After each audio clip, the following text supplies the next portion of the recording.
The news arrived quietly, almost like a whisper carried on the cool morning breeze, unnoticed at first by most of the village as they went about their daily routines. It flickered to life on the lone, aging computer in the village's small internet cafe, a place where the world outside sometimes felt just a click away, but often remained distant and unreachable. The headline was simple, yet it carried the weight of 1,000 dreams. Filipina from Cebu Fishing Village wins Oxford's prestigious Innovation Prize. For a moment, time seemed to stand still as the words sank in, echoing through the hearts of everyone who read them. The villagers gathered, drawn together by disbelief and swelling joy. Maria. Their Maria. The girl they'd watched grow up, the one who always had a curious mind and a determined spirit. She was the same girl who once sold dried fish at the bustling market, her laughter ringing out as she helped her mother, never imagining her name would one day be spoken in the halls of Oxford. This moment wasn't just about a prize or a university, it was about every child in the village who'd ever been told they weren't enough, who'd ever been made to feel that their dreams were too big for their small world. The headline became a mirror, reflecting not just Maria's achievement, but the hidden potential of the entire village. Potential that had always been there, waiting for a reason to shine. It was proof that the lines drawn by poverty could be erased, that the boundaries set by circumstance were not unbreakable walls but challenges to be overcome. A girl from a nipa hut, with nothing but determination and hope, could rise above her circumstances and triumph on the world stage. The news spread like wildfire, leaping from phone to phone, from neighbor to neighbor, until the whole community was buzzing with excitement, a shared breath of hope that seemed to lift the village itself. For so long the world outside had seemed unreachable, a distant dream glimpsed only in stories or on flickering screens. Oxford was a place for the privileged, for those born into opportunity, not, it was believed, for the daughter of a humble fisherman who spent his days at sea. But the headline didn't lie. It was there in black and white, undeniable proof that the impossible had happened. It was a declaration that defied all expectations, a moment that would be remembered for generations as the day the village's story changed forever. Maria's story was a single spark, but it ignited a forest of hope, lighting up the faces of children in classrooms, inspiring parents to dream bigger for their sons and daughters. It showed that courage, perseverance, and belief in oneself could redefine what's possible for everyone, no matter where they come from. And it all began with a girl, a dream that refused to be silenced, and a world that told her no, until she proved that sometimes a single yes can change everything.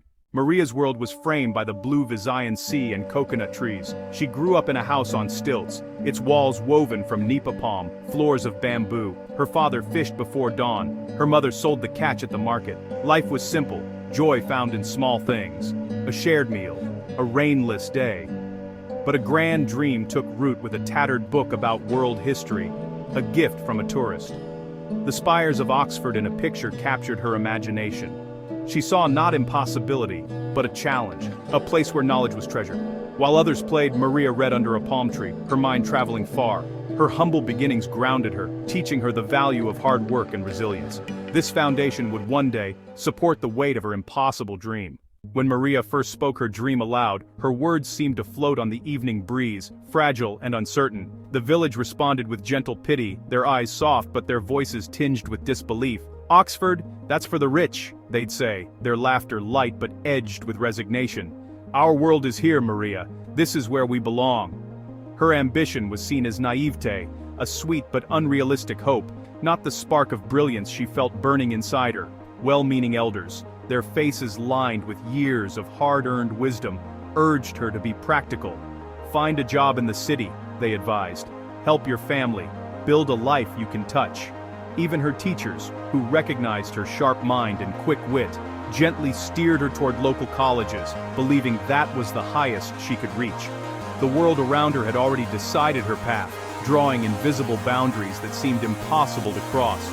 But Maria was quietly defiant.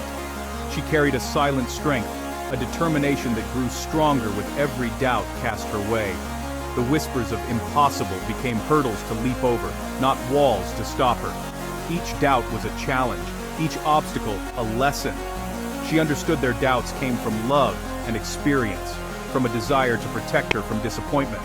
But she refused to let their fears become her own. She held on to her vision, knowing her journey was not just for herself. but for every person who had ever been told no, for every dreamer in her village. Maria let skepticism fuel her, studying harder, dreaming bigger, turning every impossible into a reason to try. Impossible, she decided, was just a word, one she could erase, rewrite, and redefine. She was determined to write a new fact, one that began in her small village and ended at Oxford, proving that dreams could travel farther than anyone imagined.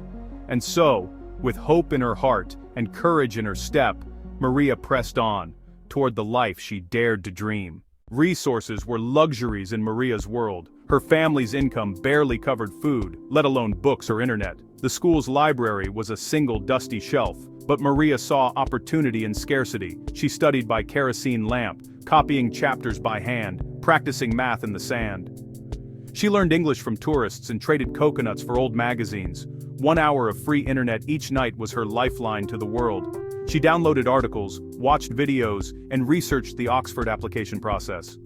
Hardship sharpened her mind, teaching her to be resourceful and analytical.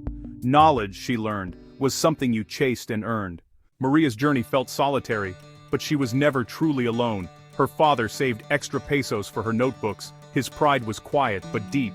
Her mother was her anchor, offering encouragement and sometimes her own meal so Maria could study.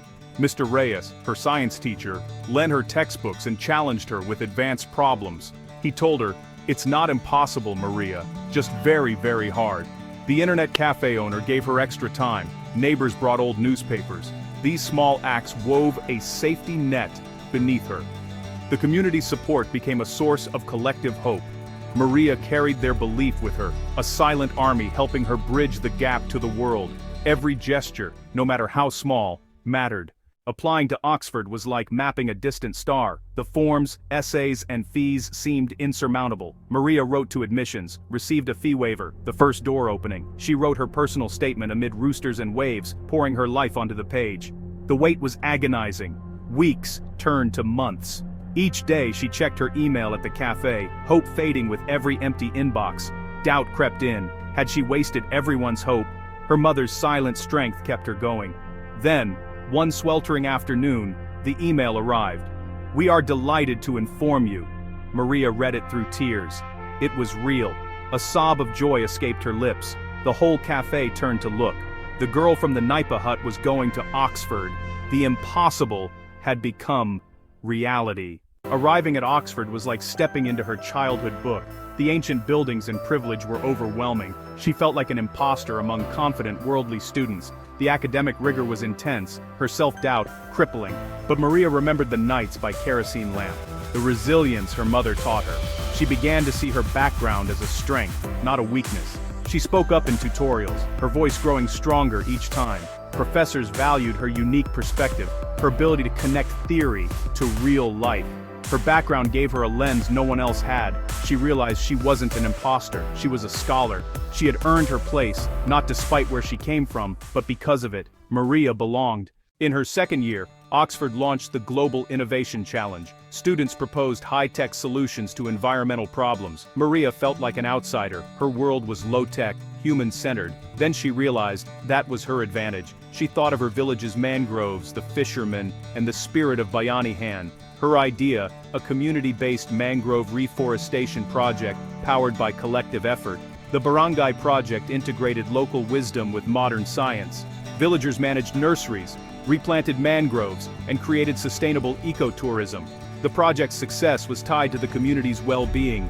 Maria spoke from the heart, telling her village's story. The judges were captivated by her simple human solution. She won, not by imitating others, but by embracing her roots. Sometimes, the most powerful innovations come from the heart. Maria returned to her village as a leader, not a visitor. The dusty roads she once walked as a child now welcomed her back with pride and anticipation. Her presence was a symbol of hope, a living testament to the dreams that once seemed out of reach for so many in her community. She brought with her an Oxford degree, prize money, and a plan carefully crafted during long nights of study.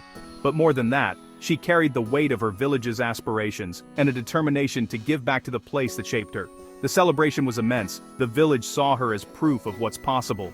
For the first time, children and parents alike believed that success could be born from their humble beginnings.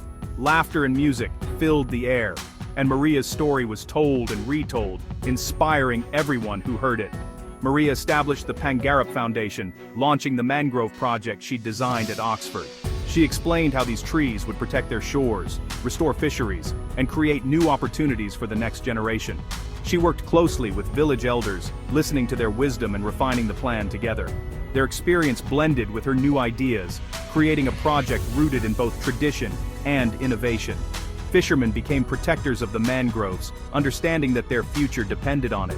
They took pride in nurturing the young trees, knowing that healthy mangroves meant abundant fish and a safer coastline for their families.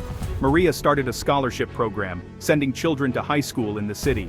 For many, it was the first time anyone in their family had left the village to pursue education, opening doors that had always seemed closed. She mentored students in the same internet cafe where her journey began, sharing her story and teaching them skills for the future. The cafe became a hub of learning and ambition, buzzing with the energy of new possibilities. Maria's impact transformed her community. Doubt was replaced by possibility. Roads were improved, homes were rebuilt, and a sense of pride blossomed in every corner of the village. Parents asked how their children could follow her path, eager to learn what steps to take and how to nurture their own children's dreams. Young people began to dream beyond the village, imagining futures as doctors, engineers, and leaders. Maria's journey had shown them that the world was bigger than they ever imagined. Maria brought home not just a degree, but hope. She shared her experiences, her struggles, and her triumphs, reminding everyone that every dream starts with a single step. Her legacy was in the new dreams taking root in Cebu's children.